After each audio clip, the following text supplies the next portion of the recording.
అంటే నీ పేరు ఏం పేరు? నా పేరు ఆంజీనా. ఎండ ప్లావులు ఉంటాడు. నేను రాంపల్లి. ఏమంటా అంటే ఇప్పుడు నువ్వు ఒకడేనా నర్సరీలో తెచ్చింది తేడా? ఆయన ఒకటే తెచ్చినాడు. మిగతా అంతా మేము రాంపల్లి కాడ తెచ్చినాము. ఆయన వేపించుకొని ఇదే నమ్మకం మీద బాగా ఇదే పక్కన మీరు రాంపల్లి దగ్గర జయహో అంటే ఎవ్వరు నమ్మరు దీన్ని. గలక్కాయల మాదిరి వస్తాయి. ఇది రెండో కొత్త, ఇది ఫస్ట్ కొత్త. ఇది ఇప్పుడు ఆ పక్క ఉన్నది రెండో కటింగ్ వేసినాడు తవ.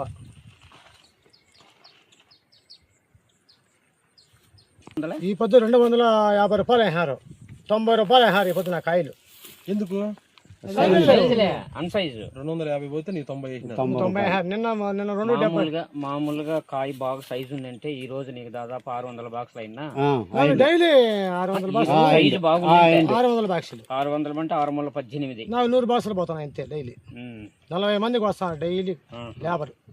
40 మందికి ఎంత ఆటోలు, 3 ఆటోలు. ఆటో పిల్లలు. నా చిత్తూరు జిల్లా చౌడాపల్లి మండలం కాయితి పంచాయతీ జనంసానపల్లి ఏడూరు గంగరాజు ఏ గంగరాజు అంతా 35,000 నారు నాటినాను. 35,000 నారులోనే కానీ 22,000 నారుగా చేరి 25 రోజులు దెబ్బెరకు దింపినాను. 4,000 నారుకు వచ్చి 4,000 నారుగా వచ్చి 4 రోజులు దింపినాను. మేము తక్కిన దానికంతా వచ్చి మళ్ళీ 6 రోజులు దింపినాను.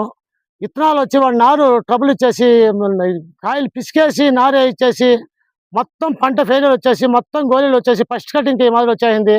నేను 12 లక్షలు ఖర్చు పెట్టినాను. 12 లక్షలకి నేను ఏం చేయాలా? ఈ పొద్దు వచ్చి 250 రూపాయలు టమాటా బాక్స్ పోతుంది. నాది వచ్చి 90 రూపాయలు రేట్ వేస్తున్నారు. ఈ పొద్దు నా పరిస్థితి ఏమి కావాలా? 12 లక్షలు నేను ఖర్చు పెట్టినాను. ఈ పొద్దు ఆత్మహత్యకి బలి అయితే నా పెండ్లాం మెట్లకి ఎవరైతారు? ఈ పొద్దు వచ్చి నర్సరీ వారి మీద దయచేసి వారి మీద చర్య తీసుకోవాలి. తీసుకోకపోతే రేపు నా పొద్దు 1000 మంది రైతులు నష్టపడిపోయి ఆత్మహత్యకి బలి అవుతారు. ఆత్మహత్యకి బలి ఖచ్చితంగా అవుతారు.